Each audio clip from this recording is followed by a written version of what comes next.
2020년 새해를 시작하면서 팔복의 말씀을 지금까지 쭉 살펴보고 있습니다. 오늘은 8번째 시간입니다. 의를 위해서 박해를 받는 자, 의를 위해서 박해를 받은 자는 복이 있나니 천국이 그들의 것입니다. 지금까지 8가지의 이 복에 대한 내용들을 우리가 좀 정리를 하자면요, 심에 온의, 그렇게 처음 4가지를 말씀드릴 수 있을 것 같아요. 심령이 가난한 자, 애통하는 자, 온유한 자, 의에 줄이고 목마른 자. 심령이 가난한 자는 천국이 그들의 것이고, 애통하는 자들은 위로를 받게 되고, 온유한 자는 땅을 기업으로 차지하고, 의에 줄이고 목마른 자는 배부를 것이요. 그리고 후반부의 4가지, 긍마화의, 긍휼히 여기는 자는 긍휼히 여김을 받게 되고, 마음이 청결한 자는 하나님을 볼 것이고, 또 화평하게 하는 자는 하나님의 아들이라 일컬음을 얻게 될 것이고, 그리고 오늘 말씀, 의를 위하여 박해를 받은 자는 천국이 그들의 것이다. 그래서 앞글자를 따서 기억을 하시면 아마 그 내용들을 오랫동안 기억하고 외우시기가 좋을 것 같아요. 심에 온의, 긍마화의.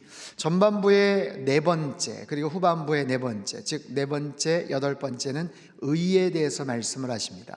그리고 첫 번째와 8번째는 그 복이 천국이 그들의 것입니다 라고 말씀을 하시죠. 팔복의 마지막 단계예요. 제가 처음 팔복의 말씀을 시작할 때 이것은 마치 행복의 정상에 오르기 위해 오르는 8개의 베이스 캠프와도 같다라는 말씀을 드린 바가 있습니다. 마치 높은 산을 오르는 그런 사나이들, 오랫동안 준비를 하고 훈련을 하고, 그래서 산을 오르고 각 코스마다 어려운 지점마다 또 베이스 캠프를 치고, 그렇게 해서 산을 조금씩 정복해 나가는 것처럼 어느덧 8번째 팔복의 이제 정상에 다다르게 되었습니다. 저는 오래전부터 팔복의 이 말씀을 가지고 기도를 했는데, 첫 번째부터 7번째까지는 참 쉽게 기도가 나오지만, 오늘 이 8번째 이 말씀, 이 내용을 가지고 기도를 드릴 때는 굉장히 멈칫하고, 그리고 참 솔직하게 기도를 잘 드리기가 어려운 그런 경험이 있어요. 의를 위해서 하나님 핍박을, 박해를 받는 사람 되게 해주십시오. 이게 굉장히 어렵더라고요. 그래서 7번째까지 하나님 화평케 하는 자가 되게 해주십시오. 얼마나 좋습니까? 피스메이커가 되게 해주십시오. 그래서 하나님의 아들의 일컬음 받게 해주십시오. 거기까지면 참 좋겠는데, 의를 위해서 핍박을 받는다, 박해를 받는다, 이게 참 어렵더라고요. 왜 하나님께서는 이렇게, 주님께서는 이렇게 어려운 그런 말씀들을 우리에게 교훈을 해주실까요? 또 여기에서 우리가 정말 얻을 수 있는 진정한 그런 축복의 내용들이 과연 뭘까요? 여러분, 의를 위하여 박해를 받는다. 여기서 박해라는 단어, 이 핍박이라는 단어는 누군가 집요하게 쫓아오며 괴롭힌다라는 그런 의미를 갖고 있어요. 더군다나 박해를 받은 이 완료형이죠. 그러니까 지금까지 많은 핍박과 박해를 견디어온 그런 사람들, 바로 그런 개념입니다. 의를 위하여, 하나님의 공의를 위하여, 하나님의 사랑과 하나님의 진리를 위해서 핍박과 박해를 받은 자들이 복이 있다라는 거예요. 여러분, 초대교회 당시를 한번 생각해 보죠. 예수님 당시 로마 제국은요, 오늘날 독일의 저 북부 지역서부터 또 아프리카 북부 지역에 이르기까지 굉장히 광범위한 그런 지역을 통치하고 있었습니다. 그 안에 많은 정말 나라, 민족, 문화, 언어가 그 로마의 통치권 하에 들어가 있었죠. 그 넓은 영토와 다양한 민족과 사람들을 하나로 묶고 다스린다는 것이 결코 쉬운 일은 아니었어요. 그래서 로마 정부는 로마 황제를 신으로 만들기로 합니다. 그래서 로마 정부 하에 있는 모든 사람들의 그 결속력을 강화시키기 위해서 황제 숭배를 시작하죠. 그래서 로마 제국에 속한 모든 사람들 1년에 한 번씩 의무적으로 시저, 그 황제에게 한 묶음의 향을 피우면서 고백을 하는 거예요. 즉, 시저가 주님이다, The Caesar is the Lord, 이 고백을 하면 리벨루스라는 증명서가 주어져요. 그래서 일단 이 증명서를 받게 되면 각자의 처소에 돌아가서 평상시대로 자기네 민족, 자기네들이 섬기는 그런 종교활동을 자유롭게 할 수 있도록 그렇게 해주었어요. 어떤 의미에서 볼 때 로마인들은 종교적으로 나름 관대한 정책을 펼쳤기 때문에 이것을 거부한다라는 것이 그렇게 납득이 되지 않고, 또 그렇게 거부했을 때 많은 사람들에게 지탄과 또 핍박과 어려움을 당하게 되었던 거죠. 우리 성도들 크리스찬들은 어떻게 했을까요? 시저가 주님이다 라는 말을 한 번만 고백하면 편안하게 다른 활동을 할 수 있음에도 불구하고 그 말을 하지 않았죠. 그것을 거부했죠. 오직 여호와 하나님, 주님만이 우리의 주님이신데 어떻게 시저가 주라고 고백할 수 있겠는가? 거부를 합니다. 그 결과 엄청난 핍박을 받게 되죠. 사자에게 던져지고 화형을 당하게 되고, 네로는요 크리스찬들의 몸에 기름을 붙여서 불을 붙여 태우고 그 아래서 가든 파티를 즐겼어요. 그들은 끌려가서 사지가 찢겨지는 고문을 당하기도 하고요, 펄펄 끓는 남물이 부어지고 두 눈이 뽑히고, 동물 가죽을 씌워놓고 맹수가 사정없이 찢도록 그렇게 했습니다. 또한 로마 정부는 악성 루머를 퍼뜨리죠. 크리스찬들이 모여서 사람 고기를 먹는다더라. 왜요? 성례전을 하면서 그리스도의 몸을 먹고 피를 마신다, 이런 이야기들이 그들에게 잘못된 모습으로 들어갔어요.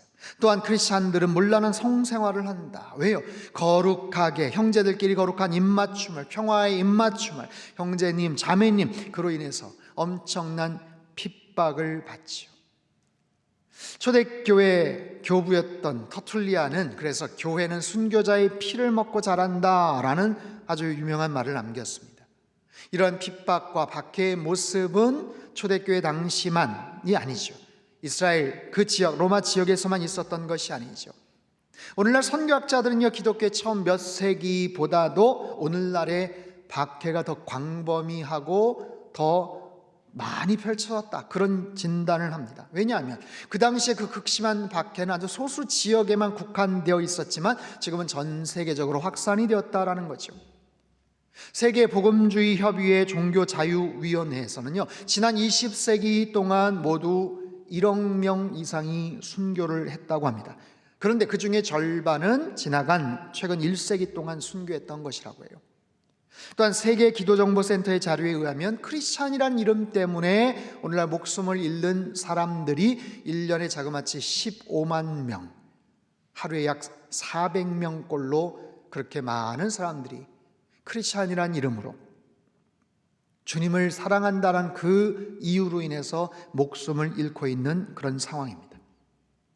지난 11월 터키에서 시리아 난민과 쿠르드족 사역을 했던 41살의 김진욱 선교사, 괴한이 휘두른 칼에 등과 가슴을 찔려서 목숨을 잃습니다. 제가 신학교 다니면서 함께 공부하고 교제했던 선교사님들이 있었어요. 프랑스 파리의 무슬림 빈민 여성을 도우면서 복음을 전하셨던 배윤재 선교사님, 극단주의 단체로부터 협박을 받다가 어느 날 싸늘한 시신으로 발견이 됩니다. 러시아 연해주 우스리스크에서 현지인 사역을 하셨던 김창식 선교사님, 28살의 전과 이범 마약 중독자의 칼에 찔려서 순교의 피를 흘리셨지요. 복음을 전하고 의를 위해서 수고하는데 누군가 이런 공격을 한다, 칼을 휘둘리면서 위협을 한다, 얼마나 무섭겠습니까? 제가 오래전 미국 유학 시절에 가깝게 지냈던 한 목사님이 어느 날 고속도로 휴게실 화장실에서 권총 강도를 당하게 됩니다. 두 명의 흑인들이 갑자기 들어오면서 돈을 요구하는 거예요. 이마와 가슴에 총을 들이대면서 돈을 내놓으라고. 얼마나 무섭겠습니까? 정말 후들거리는 그런 모습으로 지갑을 꺼내는데, 그때 일단은 백인들이 이렇게 딱 들어왔어요, 화장실에. 그래서 그들과 격투를 벌이고 그들이 그 백인의 얼굴을 막 가격을 하고 그렇게 격투를 하다가 그냥 흑인들이 도망을 가서 어려운 위험한 그런 사태는 피했지만, 그 가슴에, 그 이마에 겨눴던 그 총의 그 싸늘한 그 감촉을, 그 정말 엄청난 그 공포의 그 분위기를 일평생 잊을 수 없을 것 같다, 라고 이야기를 하시더라고요. 여러분 한번 상상해 보십시오. 만약에 누군가 나에게 그렇게 총을 들어서 위협을 한다면, 돈을 뺏기 위해서가 아니라 예수를 부인하라고 총을 들이대고 칼을 들어서 위협한다면 우리는 과연 어떻게 반응을 할 수가 있을까요?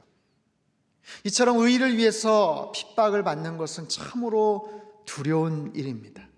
그래서 이 팔복의 8번째 이 메시지는 너무나도 큰 부담이 되는 말씀이에요. 그냥 하나님 7번째까지만 좀 하면 안 될까요?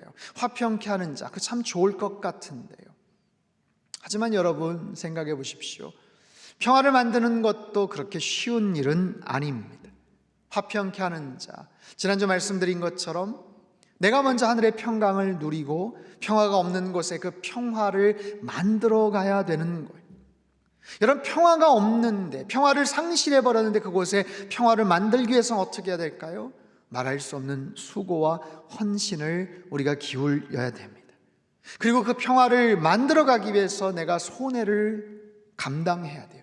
그 손해는 경제적인 손해만이 아니라 다양한 모습의 손해를 포함해서 다양한 수고를 감수해야만 하죠.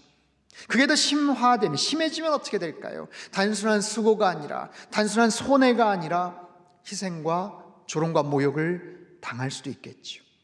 여러분, 노벨 평화상을 받은 사람들, 그래서 그들은 단순한 수고와 손해 정도가 아니라 크나큰 희생을 감수하기도 합니다. 그 희생이 극단적으로는 목숨을 잃는 그런 경우도 있죠. 따라서 이 팔복의 내용은 사실은 연결이 되어 있어요. 특별히 후반부의 내용, 긍휼히 여기는 사람, 나의 모습이 아니라 타인에 대해서 관심을 갖고 타인에 대해서 더 열린 마음을 가지고 불쌍히 여길 수 있는 그런 사람, 또한 마음이 청결한 사람, 내 욕심과 내 혈기와 내 고집을 다 내려놓을 수 있는 사람, 화평케 하는 사람, 내가 누리고 있는 하나님의 평강을 누군가에게 전하기 위해서, 만들기 위해서 내가 더 수고하고 헌신하고 손해를 보고 희생을 그렇게 각오하다 보면 결국에는 의를 위해서 핍박을 받고 박해를 받는 그 상황까지 이르게 되더라라는 거죠. 여러분 한번 생각해 보십시오. 내가 만약에 박해를 받을 각오가 돼 있다, 내가 핍박까지도 내가 견딜 수 있겠다, 만약에 그렇게 결단을 한다면 그 이전 단계는 당연히 할 수 있지 않겠어요? 아니, 내가 핍박을 내가 참을 수는 있는데 난 수고하지는 않겠다, 나는 손해보지는 않겠다, 그게 말이 되지 않는다라는 거죠.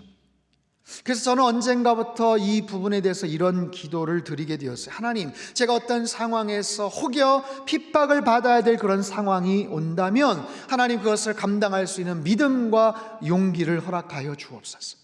하지만 그 이전까지의 모든 단계, 즉 의를 위해서 수고하고 헌신하고 손해를 감당하는 것까지도 내가 넉넉하게 감당할 수 있게 하여 주옵소서. 여러분, 오늘날 중동의 모슬렘 국가와는 달리 한국 사회에서 적어도 크리스찬이라는 이름으로 핍박을 받는 일은 그렇게 많지는 않아요. 하지만 조롱을 당하고 손가락질을 당하는 경우들은 굉장히 많아졌습니다. 그 이유는 뭘까요? 우리가 신앙인이면서도 조금 더 손해보려 하지 않고 오히려 더 많은 곳에서 불법을 행하고 이기적으로 행동하고 정직하지 못했던 것, 부당한 방법으로 자신만의 이득을 취하는 바로 그런 행동들이 너무나도 많았기 때문이죠. 따라서 의를 위해 핍박을 받고 박해를 받는 것은 다른 게 아니에요. 어떠한 유혹과 욕심이 찾아올 때 그것을 견딜 수 있는 것입니다. 눈 한 번 질끈 감으면 나에게 경제적인 이득이 주어지지만 그것을 참고 정직하고 진실하게 행동을 하는 거예요. 그래서 핍박까지는 몰라도 그 이전의 모든 수고와 헌신과 손해와 희생까지도 감당할 수 있는 사람은 어떤 상황이 되면 의를 위해서 핍박을, 박해를 받을 수 있는 그런 상황에까지 이르게 되더라라는 거죠. 사랑하는 성도 여러분, 의를 위해서 박해를 받은 자들은 복이 있다고 말씀을 하세요. 천국이 그들의 것이라고 말씀을 하십니다. 의를 위해서 수고를 하고 의를 위해서 손해를 보고 의를 위해서 더 정말 희생을 감수하는 그런 사람들, 그런 귀한 팔복의 사람들이 되셔서 최고의 상급을 받아 누리시기를 주님의 이름으로 축원합니다. 저는 오늘의 본문을 지금 우리들의 상황과 한번 비교해 봤어요. 우리는 지금 박해를 받는 것은 아니지만 대단히 큰 시련을 겪고 있습니다. 과거 국가적인 재난 상황이 있었을 때 아무리 힘들고 어려운 일이 있어도 적어도 교회에 와서 예배를 드리고 간절하게 부르짖고 기도할 수는 있지 않았습니까? 그런데 이 코로나19 바이러스로 인해서 지금 모든 게 단절이 되고 말았습니다. 급속하게 확산되는 이 질병에 대한 공포와 두려움이 있어요. 그리고 경제적으로 엄청난 손실과 지금 고통을 겪고 있습니다. 사회적인, 관계적인 아주 철저한 그런 격리와 단절을 겪고 있어요. 급기야는 예배마저도 교회에서 드리지 못하는 이런 영적 시련을 겪고 있죠. 정말 사방으로 우겨쌈을 당하는 것 같은, 갑작스럽게 발생한 이 유라굴로와 같은 이 시련과 풍랑 속에서 우리들은 과연 어떻게 행동을 해야 될까요? 저는 상담교회 담임 목사입니다. 상담교회 담임 목사로서 지난 며칠간 정말 말할 수 없는 부담감과 영적 책임감으로 인해서 참 힘든 시간들을 보냈습니다. 지금 현재 영상으로 예배를 드릴 수밖에 없는 우리 성도님들, 아니 그나마 이것마저도 익숙하지 않고 어떻게 해야 될지 몰라 하시는 연세가 많으신 홀로 계신 우리 어르신들을 생각하면 너무나도 가슴이 아픈 거예요. 너무나도 정말 속상하고 너무나도 죄송스러운 그런 마음이에요. 그래서 간곡하게 여러분들에게 이 부탁과 권면을 드립니다. 여러분, 우리는 이겨내야 돼요. 어떻게든지 이 상황을 이겨내야만 합니다. 하나님은 분명히 살아 역사하시는 하나님이세요. 하나님은 실수가 없으십니다. 이 모든 상황을 분명히 주관하고 계시는 줄 믿습니다. 우리의 모든 생사화복을 하나님께서 관장하고 주권적으로 역사하시는 하나님이신 줄로 믿습니다. 오늘날 이 상황들 분명히 이유가 있을 거예요. 불과 한 열흘 정도 급속하게 한국 사회에 불어닥친 이 어려움, 마치 전쟁으로 모든 게 그냥 중단되어 버린 것 같은, 어쩌면 그 이상의 지금 공포와 두려움 속에 살아가는 우리들에게 하나님께서 뭔가 우리에게 주시는 그런 메시지가 뭘까요? 그 이유가 뭘까요? 그 이유, 사실 지금 그 이유를 알고 그 이유를 찾는 것보다 사실은 더 중요한 게 있습니다. 그래서 뭐냐면 하나님을 신뢰하는 거예요. 우리가 그 이유를 당장에는 알 수 없을지 몰라도, 아니 설령 그 이유를 안다고 해도 이 고난이 갑자기 사라지는 것은 아니죠. 그래서 그것보다 더 중요한 것, 그 이유가 무엇인지를 아는 것보다 더 중요한 것은 이런 상황에서조차 하나님을 신뢰하시는 겁니다. 하나님을 신뢰하는 것, 하나님을 바라보는 것. 그런데 그 하나님이 잘 느껴지지 않는다, 하나님이 잘 바라보이지 않는다, 도대체 어떻게 이 난관을 탈출해야 될지 잘 모르겠다. 어떻게 할까요? 좀 더 여러분 큰 그림을 한번 생각해 보십시오. 마치 큰 쇼핑몰에서 내가 길을 잃거나 아니면 국립공원에서 내가 어디에 있는지를 알지 못할 때 큰 지도를 찾아야죠. 내가 지금 어디에 있는가, 내가 어디를 향해 나아가야 되는가. 자, 2020년 1월부터 2월, 오늘 3월 1일입니다. 이 상황이 도저히 이해가 되지 않아서, 아니 하나님의 어떤 현존과 이 부분들이 잘 느껴지지를 않는다면 여러분 더 큰 그림이 필요한 거예요. 더 넓은 안목이 필요한 거예요. 최근 1년간 그 하나님은 어떤 하나님이셨는가? 아니 지나간 10년 동안, 지난 30년 동안, 50년 동안 하나님은 우리에게 어떻게 역사하셨던 하나님이신가? 나에게, 우리 가정에, 우리 대한민국의 역사의 하나님은 어떻게 하나님은 운행하셨던가? 오늘은 3월 1일 3.1절입니다. 여러분 1년 전 기억하십니까? 3.1절 100주년 나라사랑 걷기대회를 했던 바로 그날이에요. 고난과 역경의 세월 속에서 하나님께서는 이 민족을 건져주셨습니다.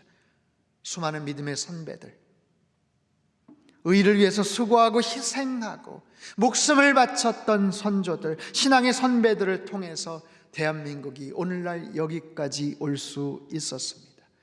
여러분, 하나님은 우리 민족을 사랑하십니다. 하나님은 한국 교회를 사랑하십니다. 하나님은 저와 여러분을 사랑하십니다. 지금은 너무나도 힘든 시간들을 겪고 있지만 이 고난의 끝이 언제 끝날지 알지 못하지만 분명한 것은 하나님 분명히 우리와 함께 하고 계시고 우리에게 뭔가를 말씀하고 계셔요. 급성장을 이루온 대한민국에 경제 성장보다 더 중요한 게 있다고 말씀을 하시는 거예요. 잘 사는 것보다, 부자가 되는 것보다 더 중요한 게 있다고 말씀을 하시는 거예요. 세속화의 물결 속에서 더 빠르고 더 신속하게, 더 풍성하고 더 자유롭게 많은 것을 누리는 것, 그게 전부가 아니다라는 거예요. 여러분, 전 세계를 정말 안방 드나들듯 많은 사람들이 함께 여행을 다녔어요. TV를 틀면 온갖 프로그램에서 먹방 프로그램, 여행 프로그램 차고 넘쳤죠. 근데 지금은 어떻습니까? 전 세계에서 대한민국 국민이라는 이유로 입국을 중단하고 입국을 거부하는 나라가 지금 70개국이 넘게 지금 되어버렸어요. 해외에 가고 싶어도 갈 수 없는 정말 그런 참담한 상황이 되었죠. 심지어는 확진자가 되면 모든 동선들이 다 드러나기 때문에 어쩌면 지금까지 은밀한 자리, 죄를 지었을 법한 그런 자리조차도 가지 못하고 꼼짝없이 조심해야만 하는 그런 상황이 되었죠. 우리 가정의 풍경도 많이 바뀌어졌습니다. 가족들끼리도 너무 바빠 서로 얼굴 한번 볼 수 없었고 밥 한 끼 같이 먹을 수 없었던 그런 상황이지만 지금 어디 갈 수가 없어요. 오히려 가족들끼리 더 많은 시간들을 보낼 수 있는 어떻게 보면 그런 상황이 되었죠. 특별히 한국 교회를 향한 특별한 메시지가 있어요. 믿음 생활을 하는 데 있어서, 신앙 생활을 하는 데 있어서 가장 중요한 것이 뭔가? 우리 열심히 사역도 했고 여러 가지 행사에도 정말 열정을 가지고 기울였어요. 하지만 지금 이런 상황이 되니까 모든 사역들, 모든 행사들 다 내려놓고 가장 중요한 것 바로 예배이죠. 예배가 가장 중요하구나. 오늘 3월 1일 이 예배를 드리는 그 이유로 여러 가지 많은 이야기들이 있었습니다.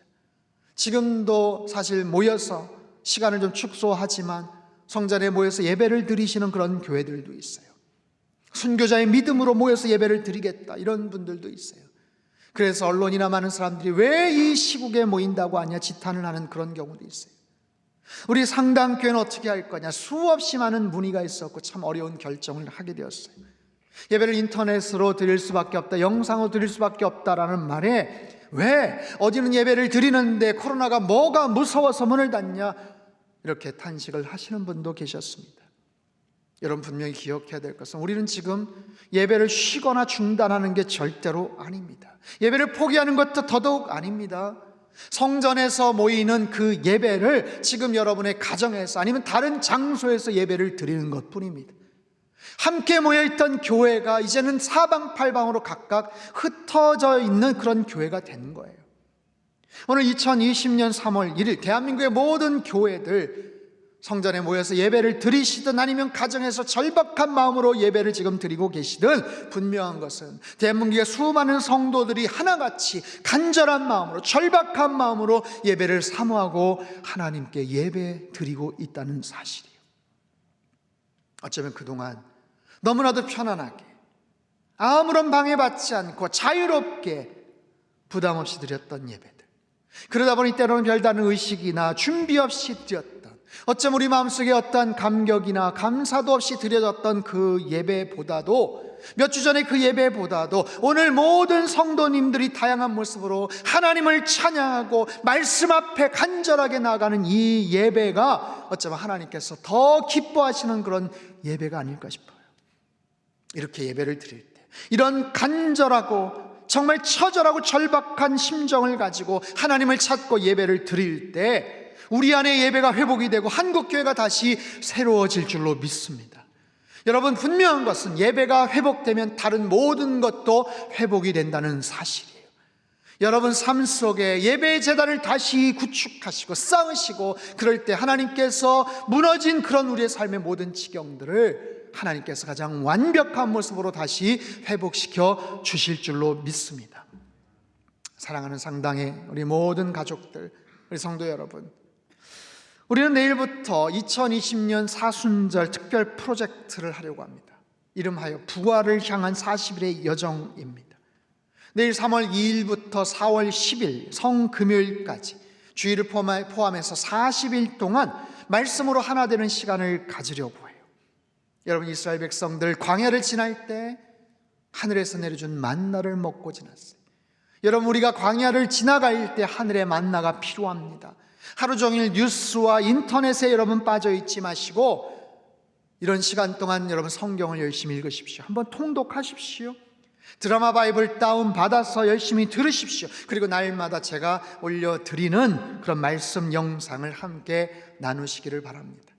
매일 아침, 내일부터 아침 6시에 인터넷을 통해서 올리도록 하겠습니다. 그럼 우리 각 교구 목사님들을 통해서 구역장님들에게 그 말씀을 전달을 할 거예요. 그럼 구역장님들도 우리 구역 식구들에게 카톡으로 다른 방법으로 전달을 그렇게 한번 해주십시오. 그리고 또한 주변의 힘과 위로와 소망과 하나님의 말씀이 필요한 사람들에게도 그렇게 전달을 해주시면 좋겠어요. 처음에는 예배 형식으로 처음부터 사도신경서부터 해가지고 찬송가도 같이 부르고 긴 그런 시간으로 녹화를 그렇게 할까 하다가 그러다 보면 너무 이게 시간도 길어지고 전송을 하는 방법에도 좀 어려움이 있을 것 같아요. 시간이 지나면서 집중력도 떨어지고요. 그래서 시그널 영상이 딱 시작이 되고 그날 말씀만 딱 듣고 그리고 제가 말씀을 나누는 것, 약 15분 미만 정도의 영상으로 내일부터 40일 동안 우리가 같은 마음을 가지고 함께 말씀 앞에 나아가려고 합니다. 여러분, 그 영상을 함께 보시면서 여러분 예배를 드리십시오. 가족들과 함께 가정 예배를 드리세요. 자유롭게 찬양도 부르시고 가족들끼리 손을 잡고 이 나라와 민족을 위해서 기도하시고 부모님들은 자녀들의 머리에 손을 얹고 축복 기도도 해 주십시오. 우리 어린 자녀들에게 이 어려운 시대를 어떻게 극복해야 하는지를 여러분 알려주십시오. 하나님께서 여전히 우리와 함께 하시고 우리 가정을, 우리 교회를, 이 나라와 민족을 지켜주실 것을 소망하며 그들을 축복하십시오. 여러분, 그렇게 40일 동안 함께 이 어려운 난관들을 함께 극복해 나가시기를 바랍니다. 이 40일이 광야의 힘든 시간도 되겠지만 오히려 그 어느 때보다도 깊은 은혜의 시간, 하나님을 뜨겁게 경험하는 그런 믿음을 다지는 축복의 시간이 되리라고 생각을 합니다. 고난의 그 시간을 넘어서 십자가를 경험하며 영광스러운 부활의 새 아침을 맞이하는 것처럼 2020년 오늘 마치 박해를 받은 것과 같은 이 고난의 그런 시간들을 상당의 모든 식구들이 서로 위로하고 함께 격려하면서 하루하루 한 걸음 한 걸음 나아가면 소망과 생명, 영광과 부활의 날을 여러분 분명히 맞이하게 될 줄로 믿습니다. 저는 이 시간 믿음으로 선포합니다. 여러분 아멘으로 화답하시기를 바랍니다. 대한민국을 덮고 있는 이 코로나19 바이러스는 예수 그리스도의 이름으로 명하노니 떠나갈지어다. 우리를 절망케 하고 두렵게 만드는 모든 영적인 어둠은 떠나갈지어다. 신천지와 같은 악한 이단과 정치적인 모든 분열과 비난, 거짓과 속임수의 영도 떠나갈지어다. 사랑하는 성도 여러분, 우리들은 팔복의 사람이 되어야 합니다. 교회는 세상의 복이 되어야 합니다. 말씀의 이 아름다운 하나님의 약속들, 여러분 팔복의 말씀은 천국에서 시작해서 천국으로 끝이 나요. 심령이 가난한 자, 의를 위해서 박해를 받은 자, 심령이 가난한 자도 천국을 얻을 수가 있고 의를 위해서 박해를 받은 자도 천국을 소유할 수 있다고 말씀을 하세요. 심령의 천국이 임하는 자들, 그 심령 안에 천국을 누리는 자들만이 애통하는 자가 되고 온유한 자가 되고 의를 위해서 줄이고 목마른 자가 되고 타인을 향해 긍휼히 여길 줄 아는 그런 마음이 되고 마음이 청결한 자가 되고 또한 화평케 하는 그런 자가 되어서 결국에는 의를 위해 핍박을 받을 수 있는 그런 사람이 될 수 있다라는 거죠. 그러다 보면 나중에 영원한 천국, 하늘의 놀라운 상급 천국의 면류관을 받아 누릴 날이 분명히 올게 될 것이다 라는 거예요. 여러분 팔복의 주인공으로 살아가시기를 주님의 이름으로 축원합니다. 앞으로 40일간 이 불같은 연단을 잘 견디시기를 바라요. 그래서 영광스러운 그 부활의 새 아침을 향해 힘차게 걸어나가시고 참된 예배자로 승리하시는 저와 여러분의 삶이 되시기를 주님의 이름으로 축원합니다. 기도하겠습니다. 여러분 두 손을 가슴에 모으시고 함께 기도하죠. 하나님 아버지, 힘들고 어려운 시간들을 보내고 있습니다. 광야와 같은 그 시간들을 우리가 하나님 이 난관과 어려움 시련들을 겪고 있습니다.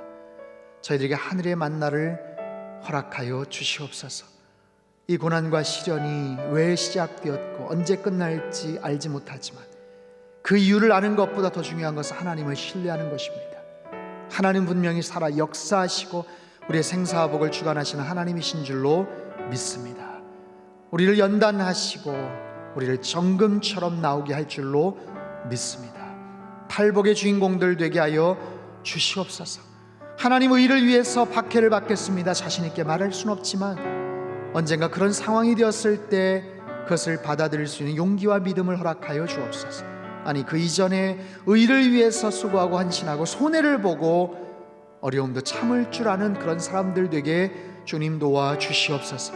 세상에 복이 되어서 환난과 어려움 가운데 있는 한국교회 한국사회를 위해서 우리가 기도하게 하시고 하나님 너무나도 참으로 힘겨운 그런 상황 속에서도 주님만을 바라보며 이 모든 어려움들을 잘 이겨낼 수 있도록 성령 하나님 축복하여 주시옵소서. 영상으로 예배를 드리시는 모든 하나님의 사람들을 주님께서 강권적으로 역사하여 주시고 하나님 불기둥과 구름기둥으로 지켜 보호하여 주시옵소서. 존귀하신 예수님의 이름으로 기도하옵나이다. 아멘.